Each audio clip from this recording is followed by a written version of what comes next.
مولاي صل وسلم دائما أبدا على حبيبك خير الخلق كلهم. مولاي صل وسلم دائما أبدا على حبيبك خير الخلق كلهم. مولاي صل وسلم دائما أبدا. نحمده ونصلي ونسلم على حبيبه الكريم. اما بعد فاعوذ بالله من الشيطان الرجيم. بسم الله الرحمن الرحيم. قوا انفسكم واهليكم نارا. صدق اللہ مولانا العظیم. حضرات کرام، ایک مسلمان کی حیثیت سے، ایک ایمان لانے والے فرد کی حیثیت سے کچھ انسان پر، ایماندار پر، مسلمان پر فرائض عائد ہوتے ہیں. کہ فرق ہوتا ہے ایک مسلمان اور ایک غیر مسلم میں. ایک غیر مسلم اپنی مرضی کے مطابق زندگی گزارتا ہے، وہ جو چاہے کرتا ہے، جو اس کے ارادہ خدا کرتا ہے. لیکن مومن کی زندگی پابند ہوتی ہے احکام کی. وہ دیکھتا ہے کہ قدرت کا حکم کیا ہے اور قدرت کے آنے والے رسول کا حکم کیا ہے. وہ ایک ایک لمحے میں جب بھی کوئی کام کرنے لگتا ہے، زندگی کا کام ہو، بازار میں ہو، دفتر میں ہو، کہیں کوئی کام کرنے لگتا ہے تو اس کا حق بنتا ہے کہ وہ مڑ کے گنبد خضرا کی طرف دیکھے کہ وہاں کے مکین کا حکم کیا ہے. کہ اگر اس حکم پر میں عمل کر رہا ہوں تو یہ میرا عمل نیک ہے، میرا اس پر ثواب ملے گا. لیکن اگر وہ نہیں ہے تو اس پر سزا بھی مقرر ہے، اور سزا دینے والی بڑی طاقت ہے. یہ ایک محاسبے کا تصور، ایک حساب کا خیال ایک مومن کی زندگی کی معراج ہے. کچھ صحابہ کرام رضوان اللہ علیہ اجمعین جب بھی کوئی کام کرنے لگتے تھے تو اگر خود خبر نہیں ہوتی تو پوچھتے تھے کہ اس پر میرے رسول صلی اللہ علیہ وسلم کا عمل کیا تھا، کس عمل سے وہ کرتے تھے. اگر عمل محسوس ہوتا تھا، معلوم ہو جاتا تھا تو اس کے مطابق عمل کرتے تھے. یہ بات صحابہ کی زندگی کا عمومی رویہ تھا کہ وہ دیکھتے تھے کہ نبی صلی اللہ علیہ وسلم کا اس بارے میں حکم کیا. ہمیں بھی دیکھنا ہے. ہر بات مومن آزاد نہیں رہتا، وہ کائنات میں آزاد بھی ہے لیکن پابگل بھی ہے. علامہ نے کہا تھا، مثال دی تھی کہ صنوبر باغ میں آزاد بھی ہے، پابگل بھی ہے. کہ صنوبر کا درخت بڑی اونچی فضاؤں پہ ہوتا ہے، پہاڑوں پہ اگتا ہے اور پہاڑوں کے اوپر لہراتا ہے. خوبصورت درخت ہوتا ہے، بلند ہوتا ہے، لیکن یہ یاد رکھو وہ آزاد ہے.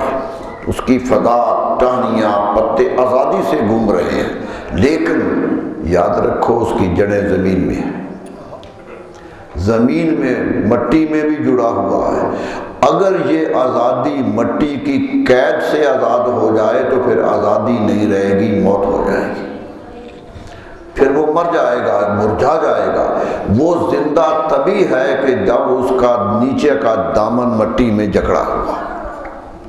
تو اس سے مثال دی تھی کہ مومن زندگی میں آزاد ہے، وہ جتنے کام کرنا چاہے اسلام روکتا نہیں ہے، لیکن یہ بھی اسے یاد رہے کہ اس کا مرکز احکام الہی ہیں اور احکام رسالت ہیں. اگر وہاں سے وہ نکل گیا تو پھر مومن نہیں رہے گا، پھر جو چاہے کرے. حضور صلی اللہ علیہ وسلم سے کسی نے پوچھا تھا، جی والا آدمی حیا نہیں کرتا. فرمایا حیا نہ کرو تو جو چاہے کر لو. حیا ہی تو تمہیں روکتی ہے، حیا ہی تو دامن بچانے تھے. دیکھیے ہمارے ہاں تصور ہے کہ حیا جو ہے یہ ایسا عمل ہے جس سے بے عملی سی ہے کہ یہ کام میں نہیں کرتا، مجھے حیا آتی ہے. میں وہاں نہیں جاتا، حیا آتی. یعنی کسی نہ کرنے کا نام حیا ہے ہمارے نزدیک، اسلام کے نزدیک یہ نہیں ہے۔ حیا حیات سے نکلا ہے، اور حیات زندگی ہے۔ حیا مکمل زندگی ہے، طاقت ہے۔ نبی صلی اللہ علیہ وسلم سے پوچھا گیا تھا حیا کیا ہے؟ فرمایا قشر ہے۔ کبھی درخت دیکھا ہے؟ لوگوں نے کہیں دیکھا ہے۔ فرمایا درخت کا تنا دیکھا ہے؟ فرمایا جی دیکھا ہے۔ فرمایا درخت کے تنے کے اوپر جو چھال ہوتی ہے وہ دیکھی ہے؟ فرمایا ہاں دیکھی۔ فرمایا وہی حیا ہے۔ وہی حیا ہے کہ آندیاں آتی ہیں، بارش آتی ہے، تیز ہوائیں چلتی ہیں، وہ درخت کے اندر نہیں پہنچنے پاتی کہ وہ روک لیتی ہے، وہ چھال روکتی ہے۔ اگر چھال نہ ہو تو تنا مرجھا جائے، اتنی آندھیوں میں، اتنی بارشوں میں ختم ہو جائے۔ فرمایا درخت کی مضبوطی کا سبب وہ چھال ہے جو حفاظتی دیوار بن کے، پہرے دار بن کے کھڑی ہے، کہ روک رہی ہے، درخت بچا رہی ہے۔ فرمایا حیا یہی ہے۔ حیا مومن کے گرد ایک چھال ہے کہ بدی کا حملہ ہوتا ہے تو وہ روک لیتی ہے، کبھی سے خرابی آتی ہے تو وہ روک لیتی ہے، انسان کے جسم کو اچھائیوں پہ قائم رکھتی ہے اور برائیوں کا سد باب کرتی ہے۔ فرمایا یہی حیا ہے۔ تو حیا طاقت ہے، ایک بہت بڑی طاقت ہے جو بدیوں کے خلاف کھڑی ہے، جو مخالفین کے خلاف کھڑی ہے۔ اس لیے حضور صلی اللہ علیہ وسلم فرمایا تھا یہاں شعبۃ من الایمان، حیا تو ایمان کا ایک حصہ ہے، ایمان کا حصہ ہے۔ جس طرح ایمان لاتے ہو اس طرح حیا پر بھی عمل کرو، تو معلوم ہوتا ہے کہ زندگی ہے، طاقت ہے، اور اس طاقت کا استعمال کرنا چاہیے۔ کہنا یہ چاہتا ہوں کہ اسلام کہتا ہے کہ تم جو کچھ ہو، تمہیں اسلام نے ایک وجود دے دیا ہے، تم پہلے کچھ اور تھے، اسلام لے آئے ہو تو اب ہمارے تابع ہو گئے۔ جس طرح ملک ہوتا ہے، ایک ملک کا شہری دوسرے ملک کی شہریت لے لے تو قانون اس ملک کے لگنے لگتے ہیں، اپنے ملک کے نہیں لگتے۔ فرمایا اسلام بھی ایک سلطنت ہے، ایک مملکت ہے، جو بھی اس میں داخل ہوتا ہے اس کا فرض ہوتا ہے کہ اسلام کے قانون پہ عمل کرے۔ اسلام قانون دیتا ہے اسے۔ وہ پہلے جب چاہے اٹھتا تھا، اب اسلام کہتا نہیں، نماز کے وقت اٹھنا ہے۔ وہ جو چائے کھاتا تھا، جو چیز مل جاتی دکھا لیتا تھا، اب قدم قدم پہ رکتا ہے کہ یہ کھانا ہے یا نہیں کھانا۔ وہ تو حلال و حرام دیکھنے لگتا ہے کہ یہ جانور حرام ہے، یہ حلال ہے، اور یہ حلال ہے اس میں بھی کچھ چیزیں حرام ہیں جو میں نے نہیں کھانی۔ وہ تو حلال جانور سے بھی کچھ چیزیں چھوڑ دیتا ہے کہ نہیں کھاتا ہے، کسی کو مکروہ کہا، کسی کو حرام کہا۔ تو معلوم ہوا اسلام اپنے دائرے میں لے آتا ہے۔ فرمایا دائرے میں آ گئے ہو تو پھر بچ گئے ہو، پناہ الہی میں آ گئے، اللہ کی پناہ میں آ گئے ہو۔ تم اللہ کی پناہ میں آ جاؤ، پھر اللہ تمہیں پناہ عطا کر دے گا، پھر پناہ عطا کر دے گا کہ پھر زندگی نہیں، یہ بھی تکلیف بھی آئے تو اسی کی طرف سے، خوشی بھی آئے تو اسی کی طرف سے، ہر چیز میں اس کی رضا تلاش کرو، حتیٰ کہ مرنے کا وقت بھی آ جائے تو اسی کی تلاش میں رہو، اسی کی تلاش میں۔ شہید کیوں شہید ہوتا ہے؟ اسے خبر نہیں کہ جان جا رہی ہے، اسے تو خبر ہے کہ جان جا رہی ہے، اعضاء کٹ رہے ہیں۔ لا اللہ، مولانا فضل اللہ خیر آبادی علیہ الرحمہ کو قید کر لیا انگریز نے، کہ فتویٰ دیا تھا کہ انگریز کی حکومت جائز نہیں ہے۔ سارے کئی عالم کہہ گئے تھے کہ آ گئے ہیں تو ٹھیک ہے، حکومت ان کی ہے، وہ کہ نہیں مانتے تھے کہ حکومت تو اللہ کی ہوتی ہے، یہ کافر کی حکومت میں نہیں مانتا۔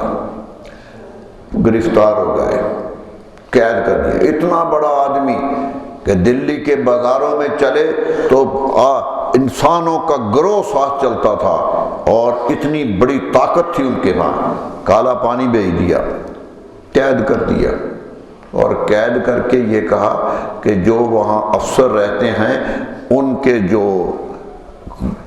غسل خانے ہیں، جو ان کے استنجا خانے ہیں، جو ان کے غلاظت کی جگہ ہیں، وہ تم صاف کیا کرو گے۔ اتنا بڑا عالم صفائی کرتا رہا، گندگی کی سر پہ اٹھا کے ٹوکریاں باہر پھینکتا رہا۔ کسی نے آ کے کہا کہ اتنی ذلت ہو گئی ہے، مان ہی لو۔ کہا نہیں، یہ ذلت ادھر سے آ رہی ہے، میرے رب کی طرف سے نہیں آ رہی، نہیں آ رہی، نہیں مانا۔ 1000 حملے ہوئے، حتیٰ کہ بیٹے کو پکڑ کے لے گئے، کہا کہ ایک دفعہ کہہ دے کہ غلطی سے فتویٰ دے دیا تھا، بس اتنی بات کہہ دے ہم چھوڑ دیتے ہیں۔ پوچھا تو کہا غلطی سے نہیں دیا تھا، پورے شعور سے دیا تھا، پورے سوچ سمجھ کے دیا تھا، اور میرے رسول کا حکم تھا دیا تھا۔ نہیں مانے، کبھی آنکھ نہیں جھکی، کبھی پریشان نہیں ہوئے۔ انگریز افسر نے بلا دیا دفتر میں، گالیاں دینے لگ گیا، مسکراتے رہے کہ تیری گالیوں سے کیا بنتا ہے، میرا رب کرم کرنے والا۔ آگے بڑھا اور اس نے داڑھی پہ ہاتھ رکھ دیا، داڑھی زور سے کھینچی، بال ٹوٹ گئے تو آنکھوں میں آنسو آ گئے۔ انگریز کہنے کا اب روتے ہو نا؟ کہا نہیں، تیری وجہ سے نہیں روتا، تیری وجہ سے نہیں روتا۔ کہا کیا ہو گیا ہے؟ کہا میں تو اپنی قسمت پہ رو رہا ہوں کہ میں رہ گیا ہوں اور میرے 2 بال اللہ کی راہ پہ شہید ہو گئے، یہ مجھ سے پہلے شہید ہو گئے ہیں، اس لیے میں اس کی قسمت پہ رو رہا ہوں۔ یہ معیار بنتا ہے انسان کا۔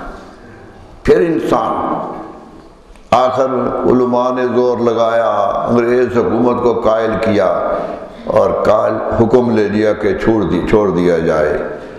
جب حکم لے کر بیٹا کچھ علماء کے ساتھ کالے پانی پہنچے کہ حکم دکھائیں، تو جب اندر داخل ہوئے تو جنازہ جا رہا تھا۔ قدرت نے کہا اس حکم پر چھوٹوں بھی نہیں ہے، یہ تو قید سے آزاد کر رہے ہیں، ہم زندگی کی ساری مشکلات سے آزاد کر رہے ہیں۔ یہ ہے ایمان مومن کا۔ جب ایمان لے آتا ہے تو پھر وہ کسی کی پرواہ نہیں کرتا، وہ کسی مشکل کو مشکل نہیں دے رہا، اس کا جسم کٹ جائے۔ سنا ہے آپ نے بدر میں جوان بچہ شہید ہوا، معوذ نام ہے، 13 سال کا بچہ ہے، زبردستی جنگ میں آ گیا۔ نبی صلی اللہ علیہ وسلم فرماتے تم پر نہیں ہے، ابھی تم پیچھے رہ جاؤ۔ کہنے لگا حضور میں کافی بڑا ہوں، میں جہاد پہ جا سکتا ہوں۔ آپ نے کہا یہ صاف باندھ کے کھڑے ہیں لوگ، تم بھی کھڑے ہو جاؤ۔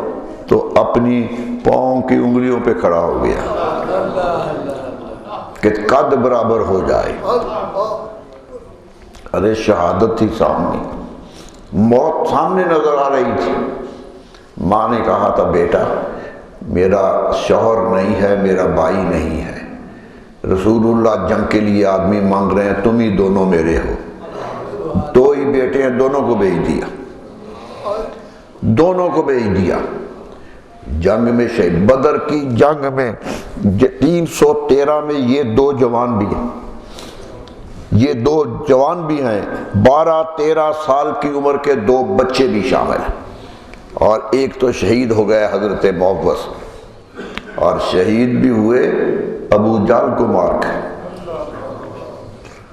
جنگ ہو رہی تھی، حضرت عبد الرحمن بن عوف رضی اللہ تعالیٰ عنہ کہتے ہیں کہ بڑی تیز جنگ تھی، پریشانی تھی بڑی، تو میں نے کہتے جنگ میں خیال ہوتا ہے کہ میں لڑ رہا ہوں، گمسان کی جنگ ہے، کوئی ساتھی مضبوط ہو، کوئی ادھر ہو تاکہ ایک طاقت رہے۔ کہتے میں نے ادھر دیکھا تو معوذ کھڑے تھے، ادھر دیکھا تو معاذ کھڑے تھے، دونوں بچے کھڑے۔ کہتے میں نے کہا کہ یہ بچے میرے پاس آ گئے، کوئی بڑا تو ہے نہیں۔ تو کہتے میں ابھی سوچ ہی رہا تھا کہ ایک بچے نے میرا کندھا ہلایا، کہنے لگا چچا یہ بتاؤ ابو جہل کون ہے، ابو جہل کہاں ہے؟ کہتے میں حیران ہو گیا، میں نے کہا کیا کرنا ہے ابو جہل کو؟ کہنے لگے اب بتاؤ تو صحیح کہا وہ سب سے اندر ہے اور چاروں طرف لشکر ہے اس کے، وہ سردار ہے اس وقت، چاروں طرف لشکر کا گھیرا ہے۔ فرمایا گھیرا؟ کہنے لگے چچا گھیرا بتاؤ، نشان لگاؤ کون ہے؟ کہا میں نے پوچھ لیا کہ کیوں، کیا کرنا ہے اس کو؟ تو کیا کہا حافظ نے، قسم کھائی ہے مر جائیں گے یا ماریں گے ناری کو، قسم کھائی ہے مر جائیں گے یا ماریں گے ناری کو، سنا ہے گالیاں دیتا ہے وہ محبوب باری کو۔ ہم نے یہ سنا ہے کہ وہ رسول اللہ کے خلاف ہے، اس لیے مرنے پہ آ گئے۔ تو کیا ہوا؟ کہتے میں نے انگلی کر دی کہ وہ جو پاس گھوڑے پہ سوار ہے وہ ابو جہل ہے اور اس کے چاروں طرف لشکر ہی لشکر ہے۔ کہتے ہیں بس انگلی میری نیچے نہیں آئی کہ وہ دونوں وہاں تھے۔ کہتے ہوا کی طرح اڑ کے گئے اور جاتے ہی ابو جہل پہ حملہ کر دیا۔ وہ لڑکھڑا کے گھوڑے کے نیچے گرا، پکڑ لیا، دھاؤ گئے۔ تو اکرمہ جو بھی مسلمان نہیں ہوئے تھے، ابو جہل کے بیٹے، بعد میں تو صحابی بنے، وہ پیچھے دوڑے، تلوار ماری کندھے پر، معوذ کی بازو کٹ گیا، تلوار اتنی زور سے لگی صرف چمڑا لگا ہوا رہ گیا، ہڈی کٹ گئی، پھر بھی وہ جہاد کرتے رہے۔ کہنے لگے مجھے خیال آیا کہ یہ تو اب طاقت نہیں رہی ہے، روکتی ہے، پاؤں کے نیچے رکھ کے زور سے توڑ دی۔ یہ تھی ہمت، یہ تھا تصور، اور ابو جہل جیسا دشمن مارا ہے ان دونوں نے۔ میرے دوستو، سچی بات یہ ہے کہ مسلمان قوم کی طاقت یہی خون ہوتا ہے جو ایمان سے بھر جاتا ہے، جو ایمان والا ہوتا ہے، ورنہ تعداد تو کچھ نہیں ہوتی۔ تعداد تو بڑی بڑی تعداد بھی شکست کھا جایا کرتی، بڑی بڑی تعداد۔ بابر نے ہندوستان میں 12,100 لشکر کے ساتھ 1 لاکھ پہ فتح پا دی تھی، 1 لاکھ کو بھگا گیا تھا۔ لشکر نہیں، تعداد نہیں گنی جاتی، وہ قوت ایمانی گنی جاتی ہے جو اندر ہوتی ہے، وہ کیا جاتا ہے۔ تو میرے دوستو، مومن پہ ذمہ داری دی قدرت نے کہ آ گئے ہو، ہمارے بن گئے ہو تو ہمارے بن کے رہو، ہمارے دربار میں آ گئے ہو اور پھر باتیں کسی اور کی، اللہ اللہ، کہ رسول اللہ کے غلام کہلاتے ہو اور باتیں کسی اور کی مانتے، یہ کیسے ہو سکتا؟ سب کچھ وہی ہیں، پھر دنیا بھی وہی ہے، دین بھی وہی ہے۔ یہ حکم تھا کہ بچاؤ اپنے آپ کو دوزخ سے، آ جاؤ رسول اللہ کی اطاعت میں، دوزخ سے بچ جاؤ گے۔ نار سے قرآن کہتا ہے آگ سے بچاؤ اپنے آپ کو، اور اپنے گھر والوں کو بھی بچاؤ، بچوں کو بھی بچاؤ، لاڑ پیار بہت کرو جتنا کر سکتے ہو۔ رسول اللہ صلی اللہ علیہ وسلم سے زیادہ پیار تو امام حسن سے کسی نے نہیں کیا، امام حسین سے، کہ ان کے لیے سواری بن گئے، اور کیا ہو سکتا تھا؟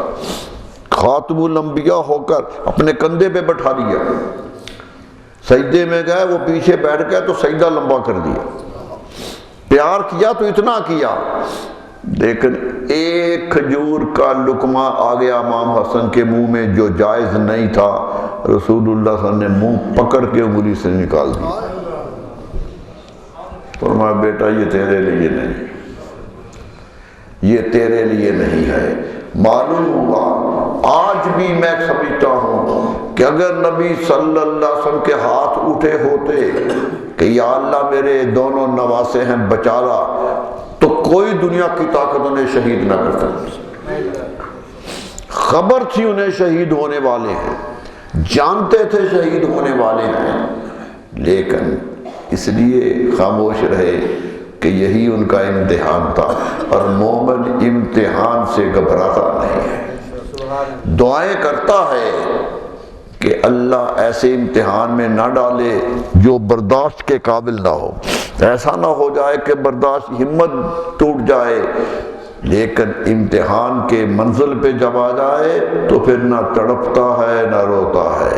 حضرت ابراہیم علیہ السلام چھلانگ لگانے لگے تھے تو کوئی پرواہ نہیں تھی، کوئی پرواہ نہیں تھی کہ آگ میں جا رہا، نظر آ رہی تھی آگ، جلانے والے قریب نہیں آ رہے تھے، دور سے پھینکا تھا، منجنیق میں رکھ کے پھینک رہے ہیں، خود آ کے پھینکنے کی ہمت بھی نہیں کر رہے. اتنی طاقت تھی، لیکن نہیں، کچھ نہیں کہا. میں نے بتایا تھا کہ جبریل آ گئے تھے، کہنے کہ ابراہیم لک حاجت یا ابراہیم، اے ابراہیم کوئی حاجت ہے تو مجھے بتاؤ، میں بڑا طاقت والا ہوں، فرشتوں کا سردار ہوں، نیچے آگ ہے، اوپر آپ آ گئے ہیں، اب چند لمحوں میں آگ کے اندر چلے جائیں گے. جب وہ منجنیق پھینک چکی تھی، ہوا میں لہرا کے نیچے آ رہے تھے تو جبریل آ گئے.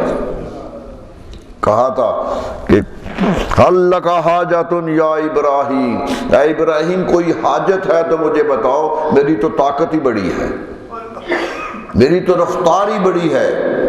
میں تو یوسف علیہ السلام کو بھائیوں نے کنویں میں پھینک دے رسی کاٹی تھی تو میں عرش پہ تھا، مجھے حکم ملا تھا بچا لو تو میں عرش سے پہنچ کے پانی میں نہیں جانے دیا تھا. میری رفتار کا اندازہ اس سے لگا لیجئے. فرمایا جبریل بندہ حاجت مند ہے، محتاج ہے ہمیشہ، لیکن تجھ سے حاجت نہیں ہے، میرا امتحان میرا رب لے رہا ہے، تجھ سے حاجت نہیں ہے. یہ آگ مجھے کیا ڈراتی ہے، یہ کیا ہے، میرے دل میں شعلہ زن وہ نار ہے. ارے میرے اندر بھی محبت کی آگ لگی ہوئی ہے، ایک آگ میں اپنے اندر رکھتا ہوں. نار نمرودی کیا مردار ہے، نمرود کی آگ تو مردار ہے اس کے سامنے جو میں اندر رکھتا ہوں، گرنے دو. قدرت نے کہا جب ایمان اور حوصلہ اس درجے پہ پہنچتا ہے تو ہم پھر گرنے نہیں دیتے. یہی کہا نا کہ اوپر سے آواز آئی. یہ بات میں بہت مرتبہ کہہ چکا ہوں کہ جب امتحان آخر پہ پہنچتا ہے تو کوئی وسیلہ بھی نہیں ہوتا، پھر فرشتہ بھی رب نہیں بھیجتا کہ جاؤ بچا لو پکڑ لو. اے جبریل تم تو کہہ رہے تھے نہیں مانے تھے، اب میں کہتا ہوں پکڑ لو. نہیں، قلنا یا نار کونی بردم و سلاما علی ابراہیم. فرمایا ہم نے عرش سے آواز دی کہ آگ ٹھنڈی ہو جاؤ. یہ امتحان کی وہ منزل ہوتی ہے جب عبد اپنے معبود کے سامنے کسی رکاوٹ کے بغیر ہوتا ہے، کوئی روکنے والا نہیں ہوتا. عبد ہوتا ہے بندہ اور رب ہوتا ہے کچھ نہیں. یہ منزل جس پہ آتی ہے وہی خلیل اللہ بنتا ہے. میرے دوستو خلیل اللہ بنا، چھری چلا کے بھی تو نہیں آئی تھی نا. بیٹے ذرا سینے پہ ہاتھ رکھ کے دیکھو، جس کو 90 سال کی عمر میں بیٹا ملا اور ایک ہی بیٹا ہو، 2 بیویوں سے ایک ہی بیٹا ہو اور وہ بھی 12-13 سال کا ہو گیا ہو، باپ کی عمر 100 سال سے اوپر ہو گئی ہو، امید بھی نہیں رہی. قرآن کہتا ہے جب حضرت اسحاق دوسرے بیٹے کی بشارت دی سکت وجہا، قرآن کہتا ہے ماں نے منہ پہ دھوتھڑ مار لیا کہ میرے بچہ کیسے ہوگا، میرا شوہر تو بانجھ ہو گیا ہے، میں بانجھ ہوں، یہ بوڑھا ہو گیا. فرشتے نے کہا جب رب کرنے پہ آتا ہے تو ایسے ہی کر دیتا. یہ عمروں کے تقاضے پھر کچھ نہیں ہوتے، پھر قدرت کا حکم ہوتا ہے. تو معلوم ہوا ایک ہی تھا. چھری رکھ کے سوچا تو ہوگا کہ ایک ہی اپنی کائنات ہے جسے ذبح کر رہا ہوں، ایک ہی ہے جسے ختم کر رہا ہوں، لیکن نہیں، کہا ایک ہو یا نہ ہو میرے رب کا حکم ہے. رب نے حکم سامنے دیتا ہے. میں کبھی سوچتا ہوں ہمیں تو سیدھے حکم ملتے ہیں کہ نماز پڑھو، ہم نہیں پڑھتے.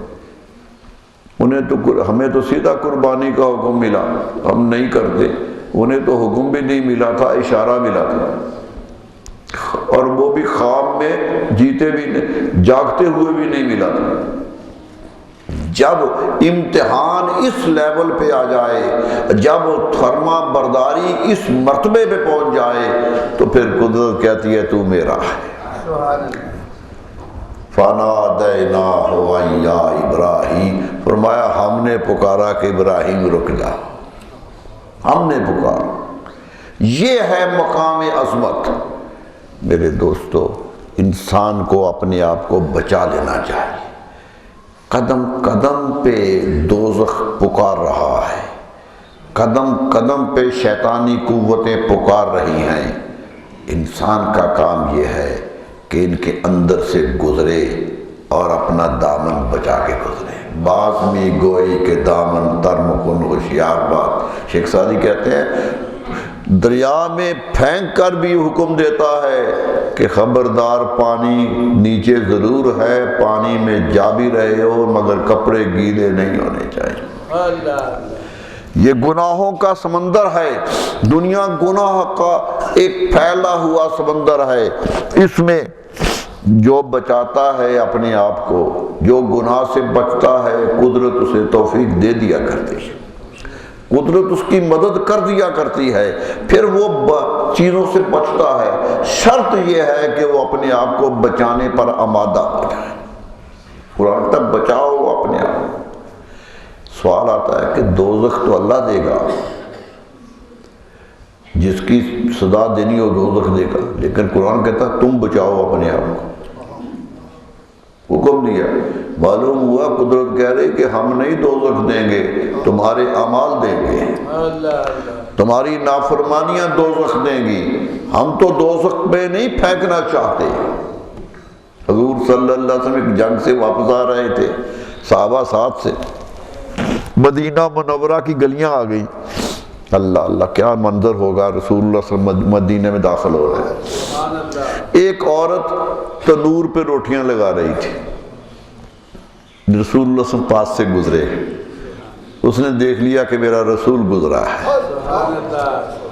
خوش قسمت عورتیں تھیں جنہیں رسول اللہ چلتے پھرتے نظر آتے تھے۔ کہنے لگی یا رسول اللہ ایک سوال ہے، ایک خیال آتا ہے، جواب دے جائیے۔ فرمایا کیا ہے؟ ٹھہر گئے تنور کے بعد۔ فرمایا حضور یہ تنور میں آگ جل رہی ہے، بڑی تیز آگ ہے، وہ چھوٹی سی چارپائی پڑی ہے، میرا بیٹا ہے، میری گود میں بیٹا ہے ایک، وہاں پڑا ہے، کیا میں کبھی چاہوں گی کہ میرا بیٹا اس آگ میں چلا جائے؟ رسول اللہ صلی اللہ علیہ وسلم آپ دیدہ ہو گئے۔ کہنے لگی حضور میں تو کبھی نہیں چاہوں گی کہ کوئی پکڑ کے بھی اس کو اس آگ میں پھینک دے، تو میرا رب ہمیں کیوں پھینکے گا؟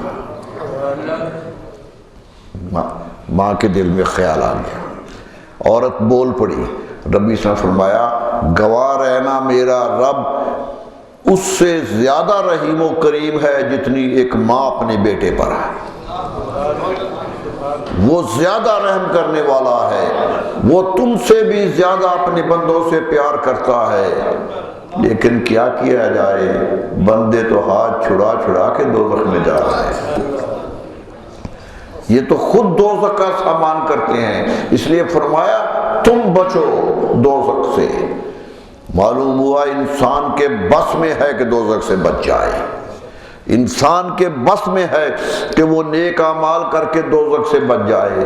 فرمایا خود ہی نہ بچو، اپنے گھر والوں کو بھی بچا لو، گھر والوں کو بھی بچا لو، ان کا بڑا فکر ہوتا ہے۔ جائز کمائی کرتے ہو، نہ ملے ناجائز کرتے ہو، جھوٹ بولتے ہو، قسمیں کھاتے ہو کہ بیٹے کے لیے رزق مل جائے، بچے بھوکے نہ رہ جائے۔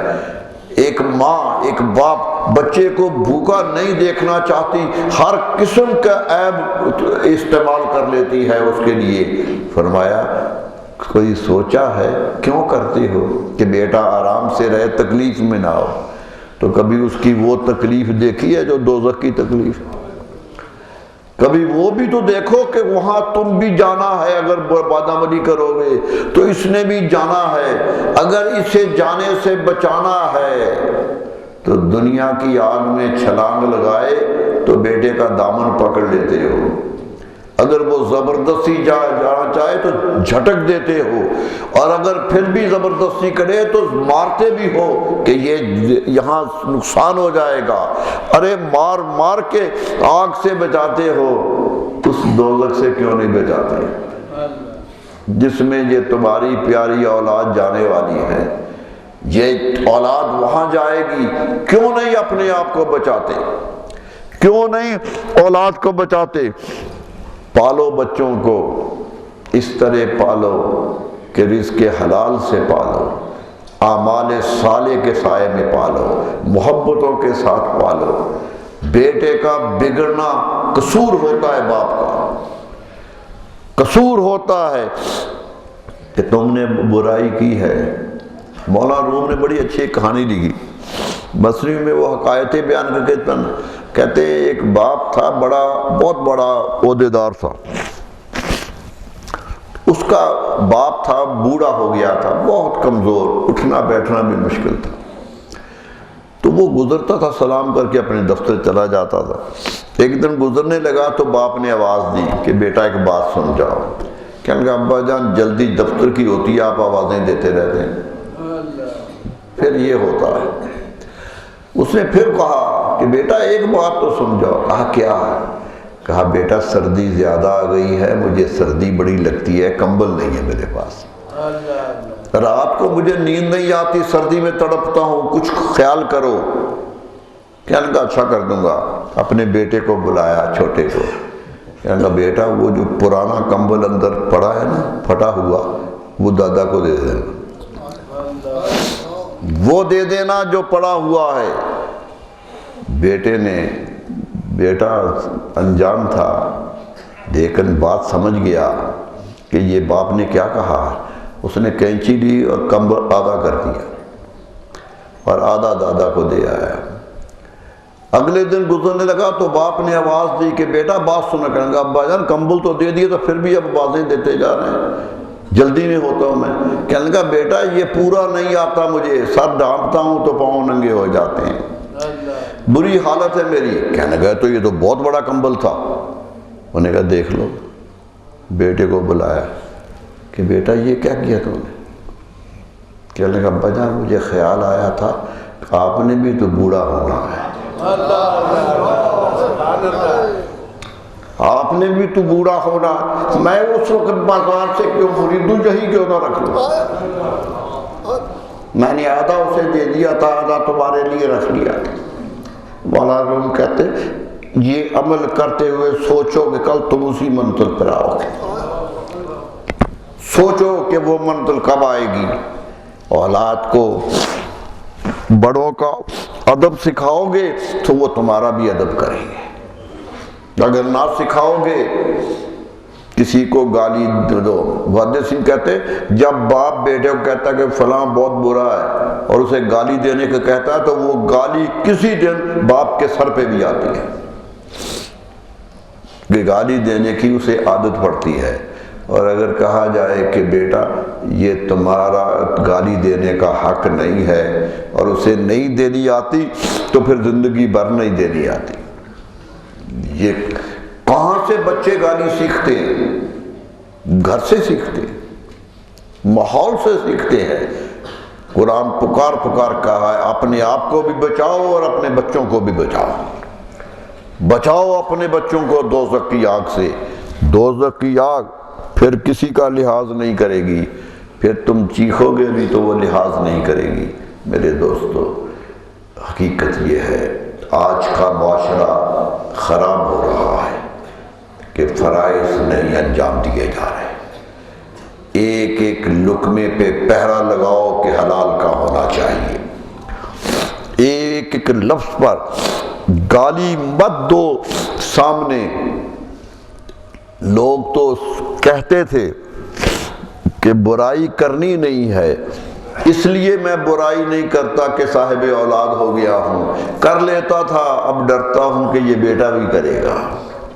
یہ ہے پیغام جو قوم کو دیا تھا کہ بچاؤ اپنے آپ کو اور اپنے خاندان کو دوزخ سے۔ قرآن نے کھل کے کہہ دیا کہ دوزخ سے بچانا تمہارا فرض ہے، اپنے آپ کو بھی بچاؤ، اولاد کو بھی بچاؤ، اتنی تربیت کرو، اس طرح پیار سے تربیت کرو کہ نیکی کا نمونہ بنا کے جاؤ، پھر جاؤ گے تو یہی اولاد تمہارے لیے دعائیں کرے گی۔ حضور صلی اللہ علیہ وسلم کہ مر جاؤ گے تو سب ختم ہو جائے گا، لیکن ولد صالح یدعو لہ، فرمایا نیک بیٹا چھوڑ کے جاؤ گے تو تمہارے لیے دعائیں کرتا رہے گا۔ فرمایا قیامت تک تمہارے اعمال میں اضافہ ہوتا رہے گا کہ نیک بیٹا چھوڑ کے آئے ہو، اور بد چھوڑ کے آئے ہو تو کیا ہوگا، برا چھوڑ کے آئے ہو تو کیا ہوگا، گناہ ہی بھیجے گا نا، وہ نیکیاں تو نہیں بھیجے گا۔ میرے دوستو اولاد کی فکر کرو اور محنت کرو۔ خوش قسمت ہیں وہ والدین جو مشکلات سے گزرتے ہیں لیکن اپنے بچوں کو نیک بنا جاتے ہیں۔ وہ بہت خوش قسمت ہے والدین جو محنت مزدوری کرتے ہیں۔ ارے ایک گاڑی بان کا بچہ بہت بڑا آفیسر بن جائے تو فخر ہے کہ میں نے یہ تربیت کی ہے، ایک ڈپٹی کمشنر کا بچہ ڈپٹی کمشنر بن جائے تو کوئی فخر کی بات نہیں۔ فخر یہ ہے کہ نیچے سے آئے اور کہاں تک پہنچے۔ کیا حضرت ابو قحافہ کو فخر نہیں ہوگا کہ میرا بیٹا ابو بکر ہے؟ فخر ہوگا کہ میرا بیٹا یہ ہے، میں بھی تو ایمان لایا تھا، نابینا ہو کے بوڑھا ہو کے لایا تھا، یہ جوانی میں لے آیا۔ یہ ہے فخر۔ یاد رکھیے انسانی زندگی بڑی چل چلاؤ ہے۔ رہا سکندر یہاں نہ دارا، نہائے فریدو یہاں نہ جم ہے۔ کوئی بادشاہ بھی یہاں نہیں رہا، سب چلے گئے۔ ارے مسافرانہ ٹکے ہو جاگو، مقام فردوس ہے ارم ہے۔ مقام تمہارا چاہیے تو جنت چاہیے، اس جنت کی خاطر اس زندگی کی مختصر لمحے کو قربان کرو، قربان کر دو۔ کہ نہیں کھا کے آئے ہو، نہیں خواہش پوری کی ہے تو کیا ہوا؟ جب خواہش، قرآن کہتا ہے یدعون، یہ پکاریں گے ہماری نعمتیں خود دوڑ کے سامنے آئیں گی۔ یہی ہوگا، یہی زندگی کا حصہ ہے میرے دوستو۔ آج معاشرہ بہت تباہی کے دہانے پہ پہنچ گیا ہے، آج معاشرے میں بہت تباہی آ گئی ہے، بڑا ہی نقصان ہوتا ہے۔ بیٹا خراب نکل جائے تو باپ کی حرمت بھی پامال ہوتی ہے۔ میں تو کبھی کبھی حیران ہوتا ہوں کہ یزید نکلا تو امیر معاویہ پر بھی لوگ تان کرنے لگ گئے۔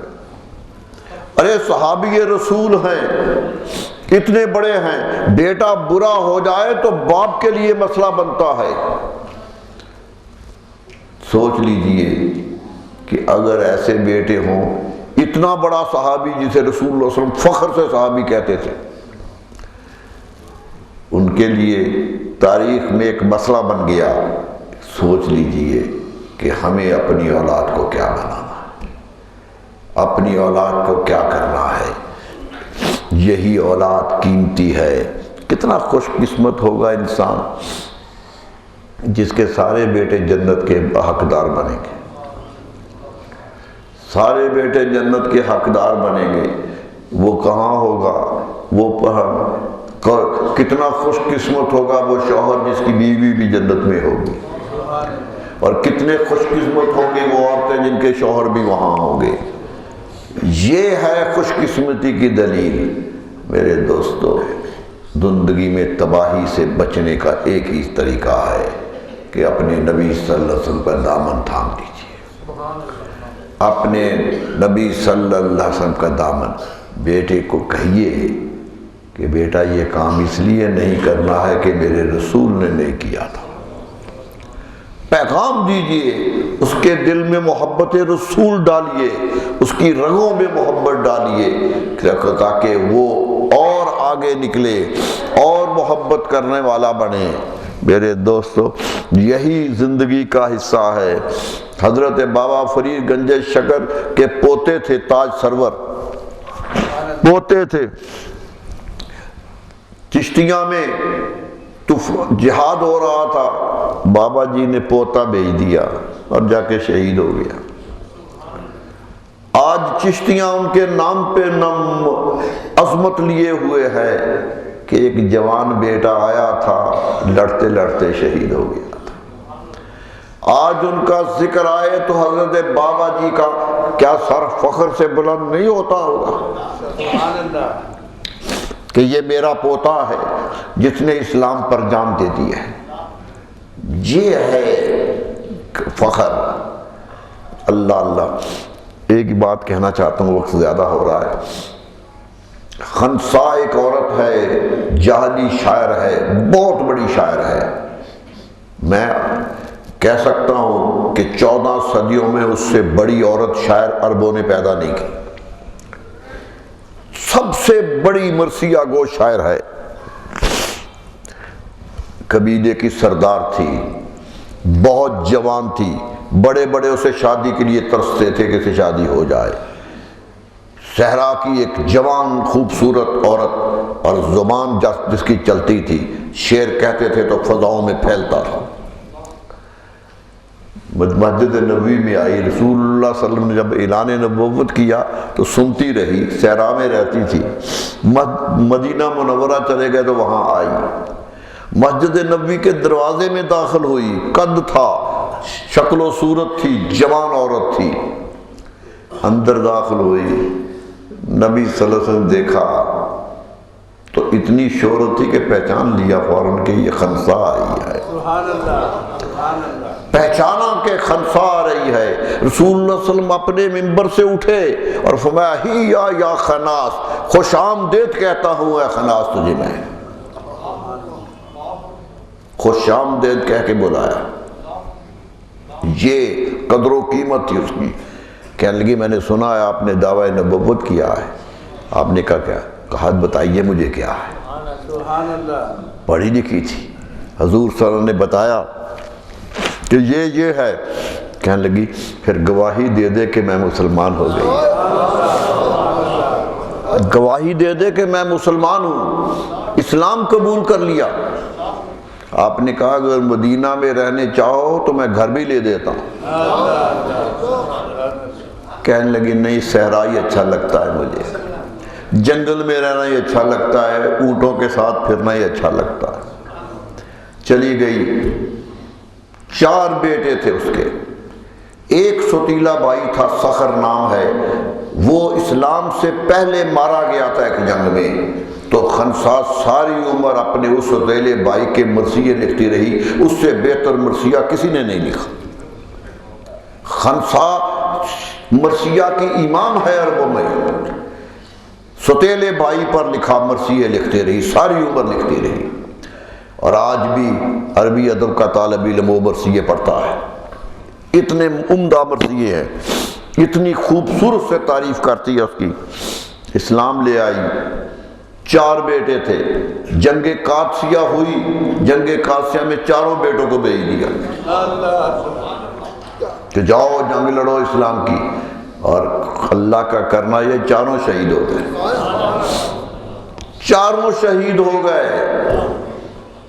لوگ تعزیت کرنے گئے، افسوس کرنے گئے کہ خنسا کے 4 بیٹے شہید ہو گئے، اتنی بڑی عورت تھی تو خاموش بیٹھی ہوئی ہے، آنسو بھی نہیں ہے۔ کسی نے کہا خنسا 4 شہید ہو گئے، کوئی غم نہیں ہے۔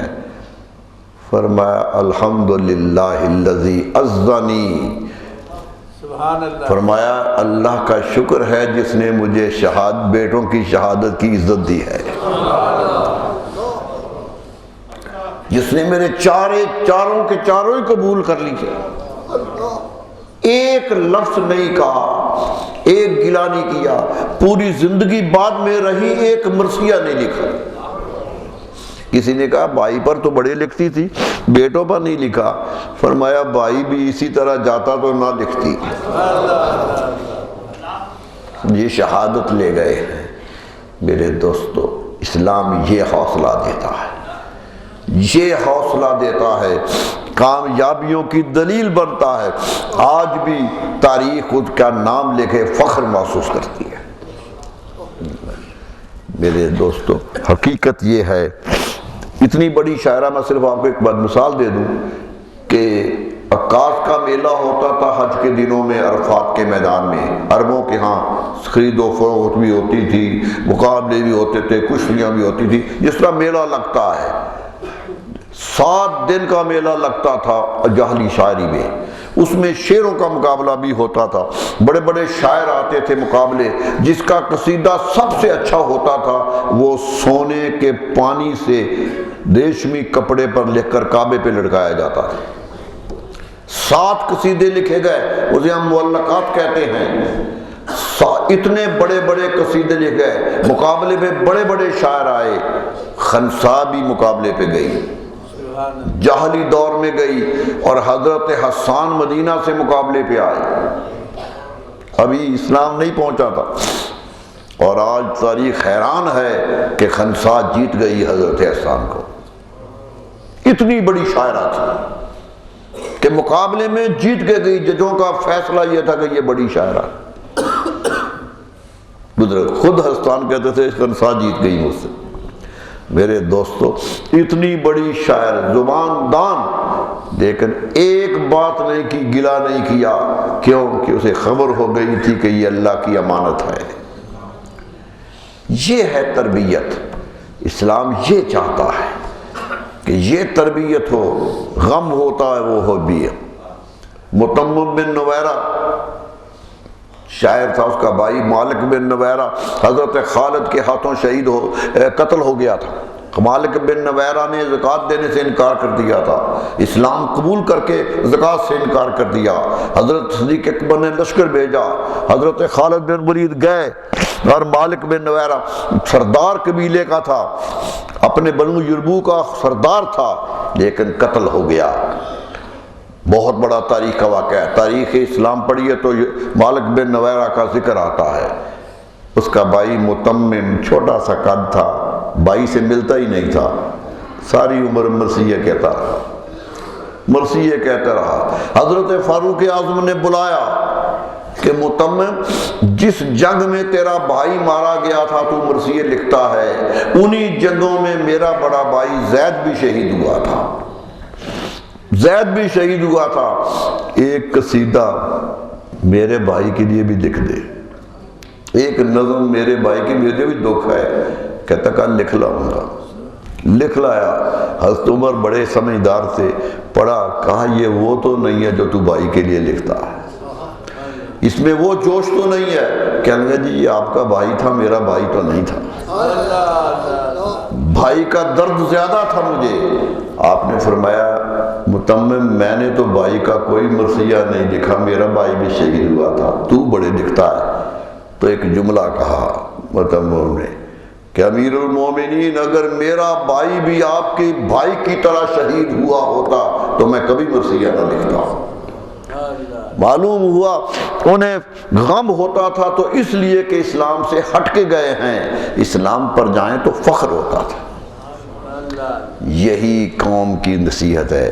اللہ تعالیٰ سے دعا ہے کہ اللہ ہمیں اسلام کی عظمت کی توفیق عطا فرمائے، اللہ کرے کہ ہم اسلام کی عظمتوں کو سمجھنے والے بن جائیں۔ بہت بہت شکریہ۔ مولاي صل وسلم دائما أبدا على حبيبك